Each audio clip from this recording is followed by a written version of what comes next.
I don't like making shorts as much. Oh, that's a cop. Oh no. This is part 5 of the Valtinsu EM-5 series. And in this video, I'm going to be giving you a 500-mile review of the EM-5 and letting you know if it's still worth it after 500 miles. And again, my EM-5 is not stock. I have done a couple modifications and have tuned the controller so it does go faster. And I'll be letting you guys know too if it's been reliable after the tune or not. So let's get into it. Back on the EM-5, it's actually been a minute too, I'm not gonna lie. We've gotten, as you can see, a lot of snow.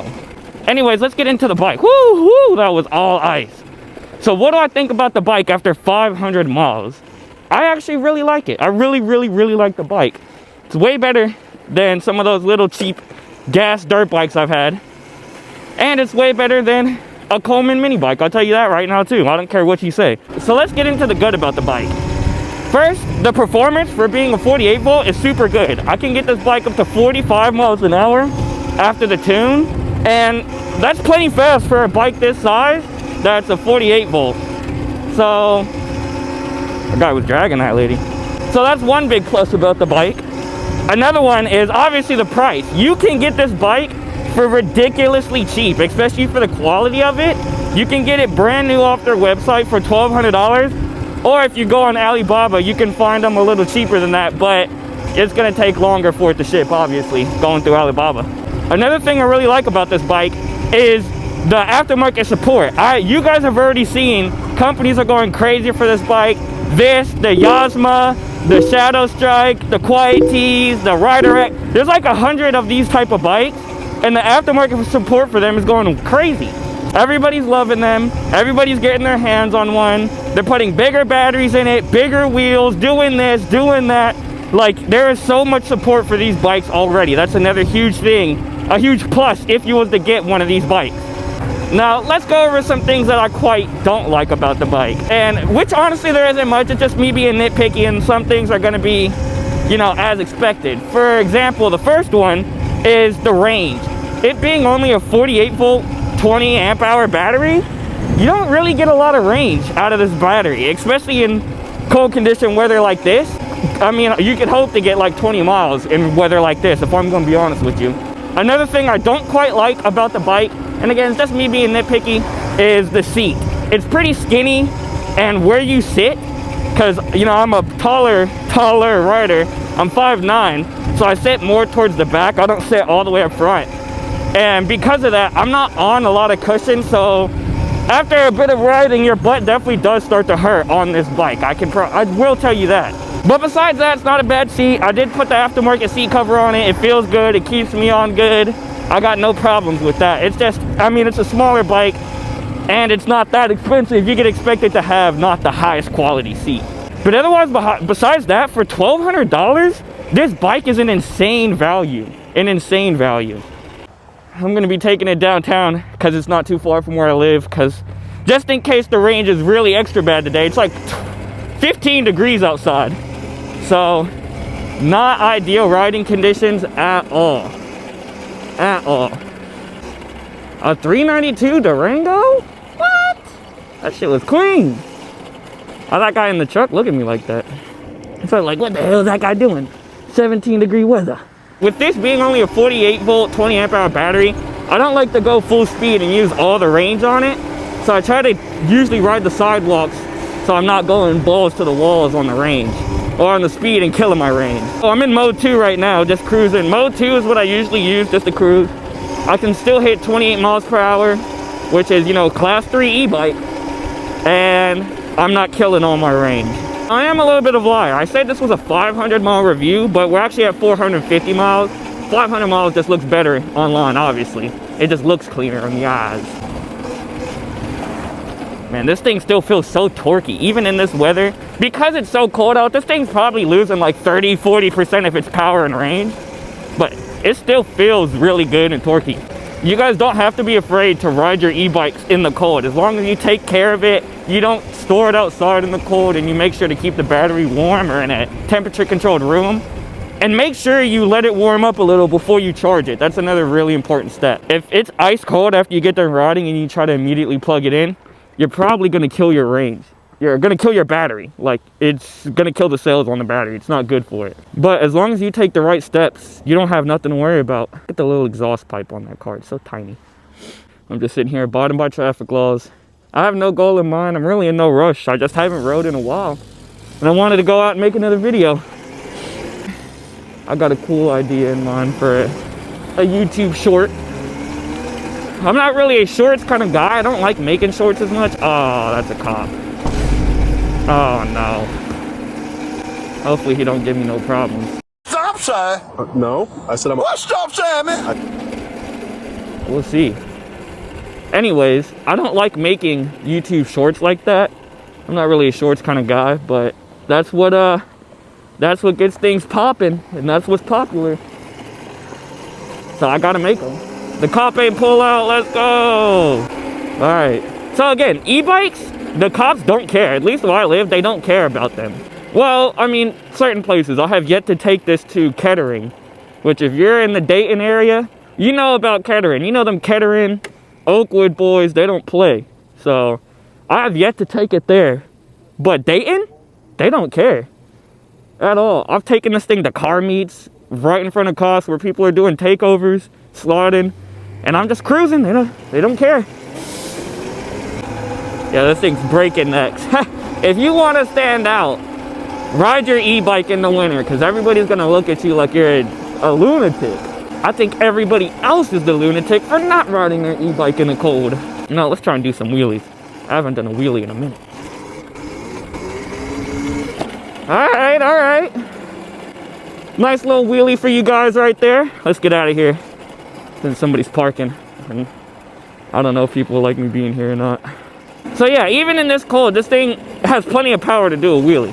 It is a wheelie machine, and I'm not even good at wheelies. I suck. That wheelie right there surprised me, to be honest. That's how bad I am at wheelies.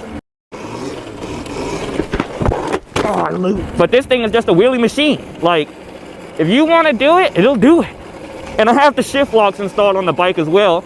Check out that video, shift locks video, if you guys want to install a good wheelie mod. Helps you keep that balance on the bike and really bring it all up. Yeah, I mean, the bike, it has the torque to wheelie, and it's not even a big rear sprocket on the back. I can't remember the size of the sprocket. I'll have to put it in post-editing, but still, it's more of a sprocket for like top speed. You're not going to lose a lot of top speed with it. So if you want even more torque, you can just increase the sprocket, and you'll be a-okay. What is that? Am I allowed in there? Let's go through here. Nice little doorway. Let's go up. I think this would be a cool spot to make my YouTube short. Remember, I'm on that shorts grind. Alright, that wasn't bad. Anyways, back to how I feel about this bike. I get a lot of questions from people asking, what should I get? Should I get this or the Yozma? Should I get this or the Quiet Tees off Amazon? Or this or the Shadow Strike? And to be honest with you, get whichever one you like the looks of the most. There are subtle differences between some of them. Like, in my opinion, the Valtinsu is better than the Yozma just because it has a geared motor. So it's a little smoother, it's a little quieter, but otherwise, you're probably not going to notice the difference. So just get whatever you like the look of more. Now, me personally, I like the look of the Valtinsu the most. It has that faux carbon fiber look, and I just think that looks really cool. You don't see any other bikes out there like it. And it seems to be the general perspective in person I get from people is they really like the carbon fiber look as well. Some people, they take the plastics off and they repaint them. I'm not going to do that. I just took the Valtinsu stickers off to try and clean up the carbon look a little bit more. But I really like the carbon look on this bike. But I will also admit, I think the Shadow Strike also looks pretty cool. I think I would take that over the Yozma just because it looks cooler. And you can also get a bigger version of the Shadow Strike and the Valtinsu. They don't make a bigger version of the Yozma. The Yozma is only stuck at a 48 volt battery, and it comes with the 14 in the front, 12 in the rear. The Valtinsu has a pro version, and the Shadow Strike has a pro version where it comes with the 72 volt battery, 17 inch in the front, 14 in the rear. So you could also use that based off whatever you're feeling. But today's actually not a bad day at all. I'm not cold. My gloves are doing me justice. I'm chilling. Oh, my hands. I can't feel my hands, my little giblets. But yeah, guys, for the price of this bike and all the other bikes like it, but you know, I'm repping Valtinsu, of course. No bias, but of course I'm repping the Tinsu. It's a steal for the price of these bikes. And again, the mod support is crazy. Buy this bike for $1,200 or cheaper if you get it off Alibaba. You can get a 72 volt battery for it that's only like 600 bucks. And then you'll be in this thing less than 2 grand still, and you're blowing surrounds out the water. Spend another $200 to get some bigger wheels. You can buy some off Amazon for cheap if you want. You can upgrade the wheel size on this, and you'll have that taller stance, but blowing surrounds out of the water with the performance. So it's really, like, you can't go wrong with these bikes at all. Now, I will say, I have another bike on the way for review, and it might be a killer to this bike. Everything about it, it's cheaper, it's a little bit cheaper, and it has better performance specs than this bike does. So when it gets here, I'm going to be testing it out, and who knows, maybe I'll be recommending you guys that bike instead of this one. But at the moment, I don't have it, so I'm going to be repping the Tinsu, of course. She don't want no puppy, she want a big dog. Washed my clothes the other day, found a 10 ball. Flip phone for the judge, that's a throwaway. I'm riding with some shooters, they look like Golden State. Anyways, back to on topic. My ADHD really gets the best of me. This other bike I have coming for review, again, it's probably gonna be the killer to this bike. Every day the e-bikes get faster and faster for cheaper and cheaper. Like, it's crazy. It is genuinely crazy. I can't wait for that bike to get here. It's en route, and I'll be making a bunch of videos on that. I'll be comparing that to this directly. I have a buddy, he's gonna be riding. I'll probably have him on the Tinsu, and I'll ride the other bike, and we'll do a race comparison, see which one's faster. So you guys can really know which one to spend your money on, the Tinsu, Yozma, Shadow Strike, or the secret bike I have coming up next. I'm not gonna spoil nothing. But just know, I think you guys are gonna like it. The speed bump, full speed. All right, now let's talk reliability about the bike. How reliable has it been especially after I've tuned it with the dongle? And reliability wise, it's been great. I've had literally 0 issues with it. It's been super reliable for me. Always turned on when I want, always turns off when I want. Battery always charges, no problem at all. I've had no reliability issues with this bike whatsoever. But, you know, I have seen on the forum some people have had issues, and I feel like that's going to be something with any bike that you get. Some of them are going to have issues, some of them aren't, no matter how good or how bad it is. But for me, this bike has been ridiculously reliable. Way more reliable than a Coleman would be, or a little Chinese pit bike. So if you're gonna buy one of those, just save your money and spend it on this. This thing, it has actual moto brakes. That's the one thing with those mini bikes and some other bikes in this category, is they have like mountain bike brakes. And the oil in that, it sucks. Your brakes wear down so fast. I can't tell you how many brake pads I went through on my little mini bike just from squeezing the brakes like that. But the brakes on this is actually super good for the performance. It'll lock it up no problem. One finger. I also adjusted my brake lever so it feels super comfortable for me. Like, the brakes on this bike are so good for the price. I've used to lock both brakes up, you're flying off the bike. You're flying. Like, that's another thing. Because the brakes are better, they're gonna be more reliable for you. You're not gonna have to change them out as much or mess with them as much, because they're good, solid brakes. They will last you. As long as you're not, you know, slamming the rear brake all the time, skidding your tire everywhere you go, and running down your brakes, you'll be fine. They've been super good for me.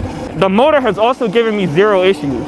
I went through the tune settings, and before I tuned it, the motor was set to 2,000 watts. They didn't have it turned up all the way to 2,500 watts like it's rated for. So I went through, for the first couple weeks, I left it at 2,000 watts, but then I turned it up to 2,500, and the motor has still given me absolutely no problems at all. It does good every time. It sounds good. It runs good. Like I said, it's just been a super reliable bike for me, guys. So you could definitely trust that it won't give you any issues 500 miles into it. I can tell you that. Oh yeah, it's still open. It's a cool little parking garage here. Gone here with some cars a couple times. Had some car meetups down here. It's a good spot for it. Than the other ones.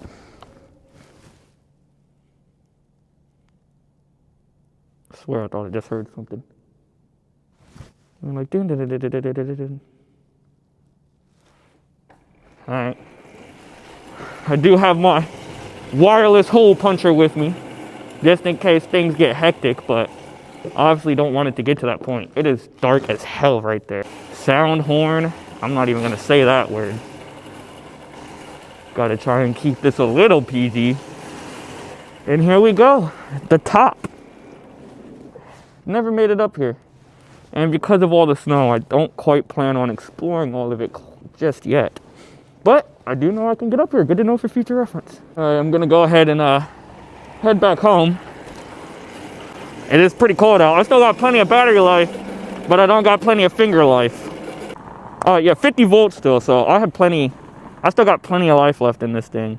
Even though I did say the range on this bike was bad, don't let that put you off from getting one of these bikes, because if you ride conservatively like I have been this whole time, you'll honestly get more than 20 miles. Like you guys have seen, I haven't been full pinning it.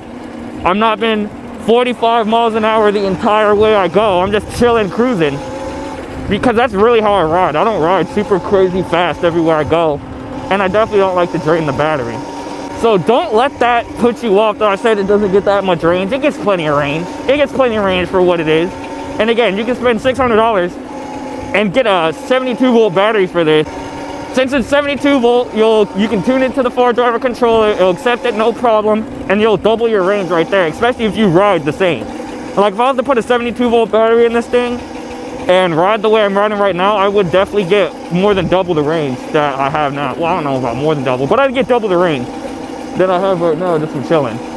What is that noise?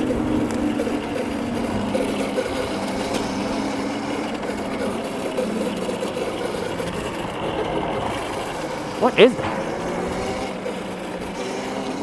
I hear some noise on this thing. It's kind of scaring me. I can't tell. It might just be my chain. I definitely need to clean and lube this chain. So that might be what I'm hearing. I'm tripping out over here. Another positive about this bike that I can't believe I forgot to mention is the ergonomics. Like, it just feels so good. Like, you can lean it, you can dip it, you can dive it. The wheelbase on it, the way the forks are laid out, like, it's a really good ergonomic design. It feels good to rip this bike around. Like, I'm not gonna lie. And I've never rode a 2DO myself, but I've heard that's one of the complaints about the 2DO is the ergonomics on it aren't that great. So this, compared to the 2DO, it definitely, like, again, it just feels good to ride and dip and take turns and take jumps on. This light is green. We can make that look green in video magic. That noise is tripping me out.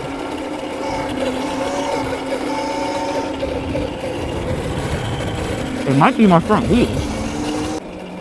I do not know what that noise is. I'll have to take a good look at the bike after I get back.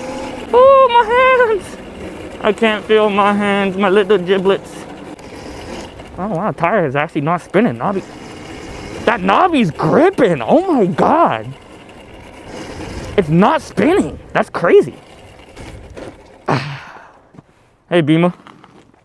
And that's going to be it for part 5 of the Valtinsu EM-5 series. Now, my phone actually died right as I pulled up in front of my car, so that's why I'm filming this in here. I already took the battery out, and I don't feel like putting it back in to go back outside. But to answer the question, do I think this bike is worth it after 500 miles?